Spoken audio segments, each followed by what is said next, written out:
வணக்கம். ஓஷோ உலகம். ஓஷோ தன்னுடைய நூலில் ஒரு மிகச்சிறந்த ஒரு விஷயத்தை சொல்கிறார். என்ன அப்படின்னா, ஒரு ஜென் துறவி அவர் மரண படுக்கையில் கிடக்கிறார். எப்போ வேணாலும் அவர் இறந்துருவார். அந்த அளவிற்கு மரணத்தினுடைய விளிம்பை நெருங்கிய நிலையில் அவர் இருக்கிறார். அவருடைய சீடர்கள் ஃபுல்லாக அவரை சுற்றி உட்காந்துருக்காங்க. உட்காந்துக்கிட்டு நம்முடைய குருநாதர் இப்போ இறக்க போகிறாரு, எப்போ வேணாலும் இறந்துருவார், நம்மை விட்டு அவர் பிரிந்து போகிறாரே அப்படின்ற மாதிரி கவலை இருக்கக்கூடிய முகங்களுடன் அவரை சுற்றி அமர்ந்து அவருடைய முகத்தையே அவங்க பார்த்துக்கிட்டு இருந்தாங்க. எப்போ பெரியவர் இறப்பார், இப்படிப்பட்ட ஒரு துயர சம்பவத்தை இப்போ நம்ம பார்க்க போகிறோமே, அவர் இறந்து போகும்போது நம்மால் பார்க்கக்கூடிய அந்த மனபலம் நமக்கு இருக்கிறதா, நம்ம அழாமல் நம்மால் இருக்க முடியுமா, கண்ணீரை அடக்காமல் நம்மால் இருக்க முடியுமா, இப்படிப்பட்ட குருநாதரை வாழ்க்கையில் இனி என்னைக்கு நம்ம பார்க்க போகிறோம் அப்படின்ற மாதிரியான பல வகையான சிந்தனைகளுடன் அந்த சீடர்கள் சிலையை போல அவரை சுற்றி அமர்ந்து இருந்தனர். ஒரே ஒரு சீடன் மட்டும் அந்த கூட்டத்தில் உட்கார்ந்து இல்லை. அவன் என்னப்பா நீங்கள்லாம் உட்காந்துருக்கீங்களா, சரி எல்லாம் உட்காந்துட்டு குருநாதரை பார்த்துக்கிட்டுருங்க, நான் அந்த பக்கத்தில் போயிட்டு வந்துடுறேன் அப்படின்னு சொல்லிட்டு அந்த இடத்த விட்டு வேகமாக ஓடினான். ஓடிட்டு ஒரு 1/2 hour கழித்து அவன் வேகமாக திரும்பி வந்தான். அவன் கையில் ஒரு பார்சல் இருந்துச்சு, சின்ன பொட்டலம். அந்த பொட்டலத்தை எடுத்துக்கிட்டு நேராக குருநாதர்கிட்ட வந்தான். குருநாதர் அப்படியே பார்த்தாரு. என்னப்பா நீ வேகமாக போகும்போதே நான் பார்த்தேன், எதுக்கு நீ போகிற அப்படின்றத நான் யோசித்தேன். அதுக்கு பிறகு நீ போன பிறகு நான் தனிப்பட்ட முறையில் யோசித்து பார்த்தேன், எதுக்கு இவன் போனான், நம்மளை விட்டுட்டு இவன் போகிறான், நம்ம எப்போ இறப்போம் அப்படின்ற எதிர்பார்ப்போடு அவ்வளோ பேரும் உட்காந்துக்கிட்டு இருக்காங்க கவலையோட. இவன் எதை பற்றியுமே கவலைப்படாமல் அவன் பாட்டுக்கு வேகமாக போகிறான், எங்கே போகிறான் அப்படின்ற மாதிரி என் மனசுக்குள்ளே நான் ஒன்று நினச்சேன். இவன் போகிறது இதுக்காகத்தான் இருக்கும் அப்படின்ற மாதிரி மனசுக்குள்ளே நினச்சேன். நான் நினச்சது சரி. சரி, கேக்கு வாங்கிட்டு வந்துட்டியா, கேக்கு கொண்டு வந்துட்டியா அப்படின்னு குருநாதர் கேட்டார். ஆமாம், அப்புறம் எதுக்கு போனேன், உங்களுக்கு கேக்கு வாங்குறதுக்காகத்தான் ஓடுனேன், கேக்கு வாங்கிட்டு வந்தாச்சு. நான் போனேன், கடை மூடிக்கிட்டு இருந்துச்சு, கடை இன்னும் 10 நிமிஷத்தில் திறப்பாங்க அப்படின்னு சொன்னாங்க. திறக்கிறது வரை காத்திருந்தேன். 10 நிமிஷத்தில் திறந்த உடனே கேக்கினுடைய பேரை சொல்லி இந்த கேக்கு வேணும் அப்படின்னு கொடுத்தாங்க, வாங்கிட்டு வந்துட்டேன். குருநாதரே இந்தாங்க கேக்கு அப்படின்னு சொல்லிட்டு சீடன் குருநாதர்கிட்ட அந்த கேக்கை கொடுத்தான். குருநாதர் அப்படியே கண்களை அகல திறந்து வைத்து கொண்டு ஆர்வத்துடன் அந்த கேக்கை வாங்கி சாப்பிட்டார். இதில் என்ன மேட்டர்னா, அந்த கேக்குனா அந்த குருநாதருக்கு உயிர், அந்த கேக்குனா அந்த குருநாதருக்கு ரொம்ப பிடிக்கும். அந்த கேக்கு மேலே எந்த அளவிற்கு ஆர்வத்துடன் குருநாதர் இருக்கிறார் அப்படின்றதும் அந்த சீடனுக்கு தெரியும். ஏன்னா அவன் பல ஆண்டுகள் சீடனாக அந்த குருநாதரிடம் இருந்தவன். அதனால் வேகமாக போய் அவர் மரணம் அடைவதற்கு முன்னால் இந்த கேக்கை சாப்பிடட்டும், அவருடைய இறுதி ஆசையை நிறைவேற்ற வேண்டியது ஒரு சீடனுடைய கடமை அப்படின்ற மாதிரி மனதில் நினைத்து கொண்டு வேகமாக ஓடி கடை திறப்பதற்கு முன்பே அங்கு போய் நின்று கொண்டு காத்திருந்து கடை திறந்த பிறகு கடை உரிமையாளரிடம் கூறி கேக்கை வாங்கி கொண்டு வந்து தன்னுடைய குருநாதருக்கு பரிசாக அந்த சீடன் அந்த கேக்கை கொடுத்தான். குருநாதர் அந்த கேக்கை வாங்கி ஆர்வமாக சாப்பிட்டாரு. இந்த கண்கொள்ளா காட்சியை அங்கு இருந்த சீடர்கள் எல்லாருமே ஆர்வத்துடன் பார்த்து கொண்டே இருந்தனர்.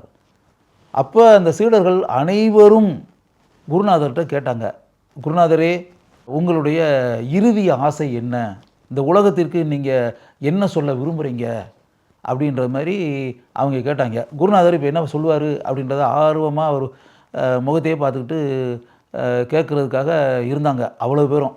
குருநாதர் ரொம்ப ஆர்வமாக இவர் தான் கேக் சாப்பிட்டுருக்கார்ல, கேக் சாப்பிட்டுக்கிட்டே அவர் என்ன சொன்னார்னா, கேக்கு நல்லா இருக்குது, ரொம்ப டேஸ்ட்டாக இருக்குது, நல்ல இனிப்பாக இருக்குது, அருமையாக இருக்குது, கேக்கு அந்த கடைக்காரன் நல்லா பண்ணியிருக்கான், அருமையாக செஞ்சுருக்கான்.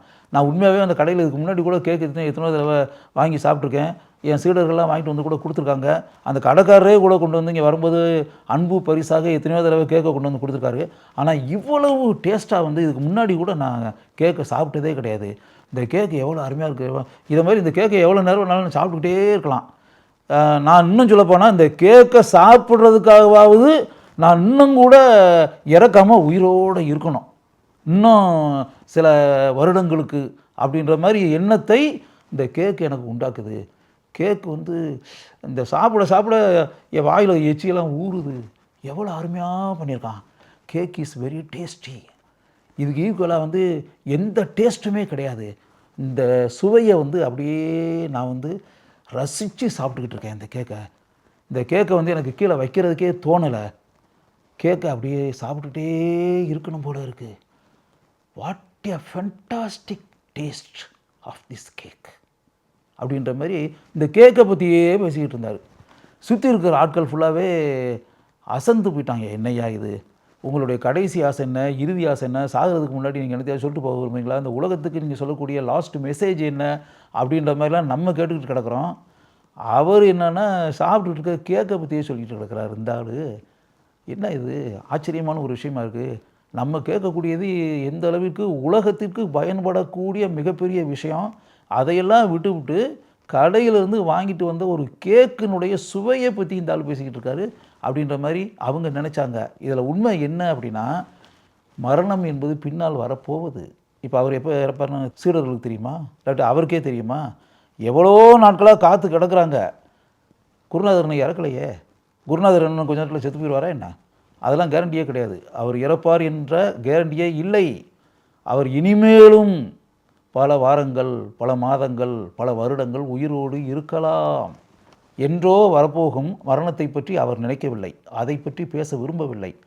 மரணம் அடைவதை பற்றி பேசுவதாக இருந்தால் மட்டும்தானே இறுதி ஆசை, உலகத்திற்கு என்ன செய்தி, இதெல்லாம் சொல்லிட்டு போகணும். அவர் அதை பற்றி நினைக்கவே இல்லையே. அவர் வந்து ஃப்யூச்சரை பற்றி நினைக்கலைங்க, ப்ரெசண்ட்டை நினைக்கிறாரு. இப்போ ப்ரெசண்ட் என்ன, கேக் சாப்பிட்டுக்கிட்டு இருக்கிறது. அதுதான் நிகழ்காலத்தில் நடந்து கொண்டு இருப்பது. அதுதான் முக்கியம். ஃப்யூச்சர் முக்கியம் கிடையாது. எதிர்காலம் முக்கியம் அல்ல. எதிர்காலம் என்ன என்பதே யாருக்கும் தெரியாது. எனக்கும் தெரியாது, உங்களுக்கும் தெரியாது, யாருக்குமே தெரியாது. அதை பற்றி ஏன் நினைக்க வேண்டும்? அதை பற்றி ஏன் சிந்திக்க வேண்டும்? அதை பற்றி ஏன் பேச வேண்டும்? அதை பற்றி ஏன் உரையாட வேண்டும்? இப்போது என்ன நடக்கிறதோ அதை பற்றி சிந்திப்போம், அதை ரசிப்போம், அதை ருசிப்போம், அதை பற்றி நினைப்போம், அதில் வாழ்வோம், அதில் கரைவோம். இதுதான் எவ்வளோ பெரிய விஷயம். யோசிச்சு பாருங்கள். இதை வந்து ஏதோ கேக் சாப்பிட்ற மேட்ரு மாதிரி உங்களுக்கு மேலோட்டமாக பார்க்கும்போது தெரியும். ஆழமாக சிந்தித்து பார்த்தீர்கள் என்றால் லிவ் அட் ப்ரெசன்ட், நிகழ்காலத்தில் வாழ். நிகழ்காலத்தில் வாழ்ந்தால் இந்த உலகம் கொண்டாட்டமாக இருக்கும், இனிய உலகமாக இருக்கும், சந்தோஷம் நிறைந்த உலகமாக இருக்கும், ஆனந்தம் நிறைந்த உலகமாக இருக்கும், உற்சாகம் ததும்பிக் கொண்டிருக்கக்கூடிய உலகமாக இருக்கும். அதனால் நீங்கள் புரிந்து கொள்ள வேண்டியது என்ன என்றால், லிவ் அட் ப்ரெசன்ட், நிகழ்காலத்தில் வாழுங்கள். இந்த சம்பவத்தில் வரக்கூடிய குருநாதரை போல கேக்கை ரசித்து ருசித்து சாப்பிடும் குருநாதரை போல நிகழ்காலத்தை ரசியுங்கள், ருசியுங்கள், நிகழ்காலத்தில் வாழுங்கள். இந்த வாழ்க்கை இனிமையாக, சுவையானதாக, அருமையானதாக, கொண்டாட்டம் நிறைந்ததாக இருக்கும் அப்படின்றதான் உண்மை. அதை ஓஷோ தன்னுடைய நூலில் இந்த கதையை கூறி உங்களுடைய மனதில் ஆழமாக பதிய வைக்க முயல்கிறார். அவர் முயலக்கூடிய அந்த விஷயத்தை நான் ஆழமாக புரிந்து கொண்டதால் உங்களுக்கு அது பயனுள்ள விஷயமாக நிச்சயமாக இருக்கும் என்று என் மனதில் தோன்றியதால் உங்களுக்கு அந்த சம்பவத்தை இங்கு கூறுகிறேன்.